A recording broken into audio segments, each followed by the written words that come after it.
अस्सलाम वालेकुम। 8वीं जमात की उर्दू है, सबक नंबर 19। नज़्म है शाम रंगीन।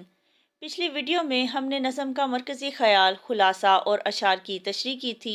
आज की वीडियो में हम इसकी मुकम्मल मश्क हल करेंगे। दिए गए सवालात के जवाबात लिखें। सवाल नंबर 1, सूरज के बिस्तर जमाने से क्या मुराद है? जवाब है, सूरज के बिस्तर जमाने से मुराद सूरज का ग़रूब होना है। सवाल नंबर 2, शाम के वक्त खेतों में काम करके लौटने वालों का क्या मंजर है? जवाब है, शाम के वक्त खेतों से काम करके लौटने वाले किसान सरों पर चादर और कंधों पर हल संभाले हुए हैं। सवाल नंबर 3, चरवाहे किस तरह वापस आ रहे हैं? जवाब है, चरवाहे अपने जानवर लिए सीटी बजाते और गीत गाते हुए वापस आ रहे हैं। सवाल नंबर 4, शाम होते ही दुनिया किस कैफियत में मुब्तला हो जाती है? जवाब है, शाम होते ही दुनिया बिखरे हुए सुकून और खामोशी के फसू में गर्क हो जाती है।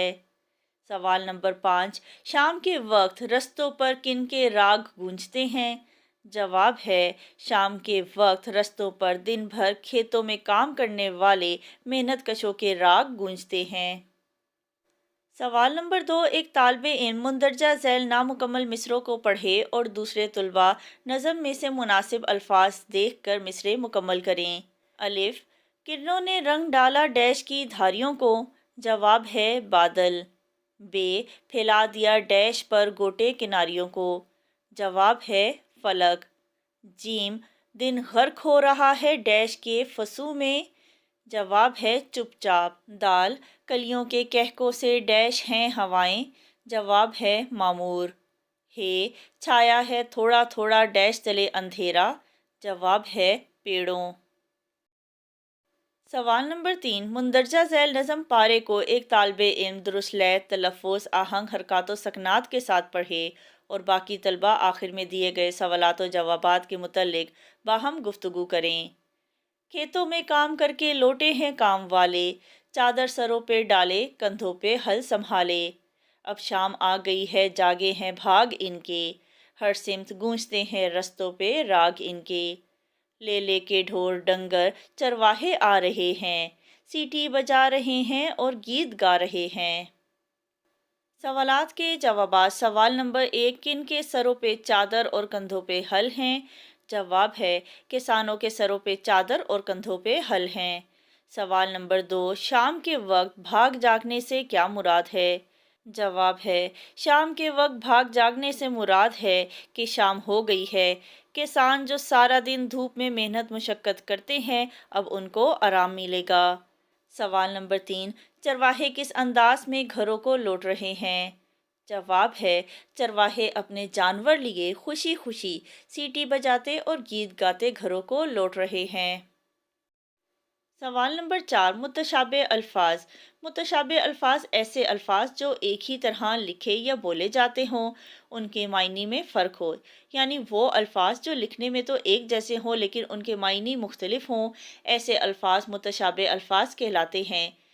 इनकी दो इकसाम हैं। मुतशाबे अल्फाज आवाज़ के हवाले से, यानी पढ़ने में तो वो एक जैसे हों लेकिन लिखने में भी मुख्तलिफ हों और उनके मायने भी मुख्तलिफ हों। दूसरे हैं मुतशाबे अल्फाज इमला के हवाले से, यानी वो अल्फाज जो लिखने और बोलने में एक जैसे हों लेकिन उनके मायने मुख्तलिफ हों। मुतशाबे अल्फाज बिल लिहाज आवाज़, ये वो अल्फाज हैं जो एक तरह से पढ़े जाते हैं, यानी उनका तलफ़्फ़ुज़ एक जैसा है लेकिन लिखने में ये मुख्तलिफ हैं, इनकी इमला मुख्तलिफ है। मसलन अर्ज़, इस अर्ज़ के मायने हैं ज़मीन, और अर्ज़, इस अर्ज़ के मायने हैं गुजारिश करना या चौड़ाई। सदा, इस सदा के मायने हैं हमेशा, और स्वाद से सदा के मायने हैं आवाज़। अलम, आइन से अलम का मतलब है झंडा और अलिफ से अलम का मतलब है गम या दुख। मुतशाबे अल्फाज बिल लिहाज इमला, ये वो अल्फाज हैं जो लिखने और बोलने में एक जैसे होते हैं लेकिन उनके मायने मुख्तलिफ होते हैं। मसलन मलिका, इस मलिका के मायने हैं बादशाह की मोनस, और मलिका, इस मलिका के मायने हैं किसी काम की महारत, यानी किसी काम में माहिर होना। कान, एक कान के मायने है जिस्म का हिस्सा और दूसरे कान के मायने हैं मादनी ज़ख़ीरा, मसलन कोयले की कान। आरा, ये आरा राय की जमा है, यानी किसी को राय देना, मशवरा देना, अपना नुक्ता नज़र बयान करना। اور آرا یہ ایک لکڑی کاٹنے کا اوزار ہے۔ سوال نمبر 5، اس نظم کا خلاصہ اپنے الفاظ میں تحریر کریں۔ جواب ہے، نظم شام رنگین میں شاعر حفیظ جلندھری نے شام کی رنگینیوں کو بیان کیا ہے کہ جیسے ہی شام ہوئی، سورج کے لوٹنے کا یعنی غروب ہونے کا وقت ہو گیا۔ وہ بھی گھر لوٹنے اور بستر جمانے لگا۔ سورج کی سرخ اور زرد کرنیں بادلوں کے گرد گوٹے کناری کی طرح پھیل گئیں۔ شام ہوتے ہی پیڑوں تلے ذرا ذرا اندھیرا چھانے لگا۔ چڑیاں اور دیگر پرندے جو دن بھر کھیتوں میں دانہ چگنے میں مصروف تھے، وہ بھی اپنے اپنے گھروں کا رخ کرنے لگے۔ شام کے وقت فضا میں بہت خوبصورت مہک پھیلی ہوتی ہے۔ یہ مہک دن بھر کھلنے والی کلیوں کی ہے۔ شام کی صدائیں پریوں کی لوریوں کی طرح محسوس ہوتی ہے۔ دن بھر کام کاج کرنے والے اپنے کام سے فارغ ہو کر کھیتوں سے گھروں کو لوٹ رہے ہیں۔ یہ محنت کر سر پر چادر اور کندھوں پر ہل اٹھائے گھروں کی طرف رواں دواں ہیں۔ شام کا آغاز جیسی ہی ہوا، دن بھر کام اور محنت کرنے والوں کی قسمت جاگ اٹھی۔ اب وہ اپنے گھروں کو جائیں گے اور آرام کریں گے۔ جانوروں کو چرانے والے چرواہے بھی اپنے جانوروں کو لیے سیٹی بجاتے اور گیت گاتے ہوئے اپنے گھروں کو آ رہے ہیں کہ ان کے بھی آرام کا وقت ہو گیا ہے۔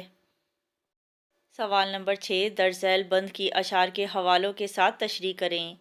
کلیوں کے کہکوں سے معمور ہیں ہوائیں، پریوں کی لوریاں ہیں یہ رس بھری صدائیں۔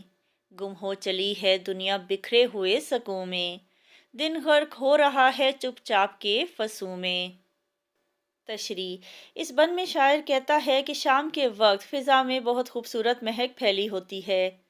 یہ مہک دن بھر کھلنے والی کلیوں کی ہے، جس کی وجہ سے ساری فضا معطر ہے۔ شام کی صدائیں پریوں کی لوریوں کی طرح محسوس ہوتی ہیں۔ شاعر کہتا ہے کہ دن بھر لوگ اپنے اپنے کاموں میں مصروف رہتے ہیں اور اپنے اپنے فرائض کی ادائیگی کرتے ہوئے تھک جاتے ہیں، اور جو ہی شام آتی ہے وہ سکون محسوس کرتے ہیں۔ جیسے جیسے شام گہری ہوتی ہے، ویسے ویسے لوگ پرسکون ماحول میں کھو رہے ہوتے ہیں۔ ہر طرف خاموشی کا ڈیرا ہوتا ہے اور لوگ نیند کی وادیوں میں گم ہو رہے ہوتے ہیں۔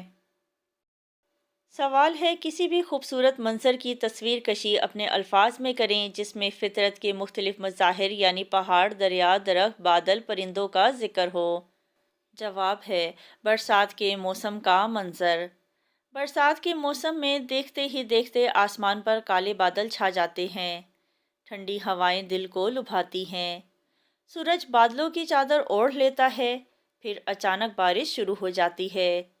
درخت، پھل، پھول، پودے سب دھل کر صاف ستھرے ہو جاتے ہیں۔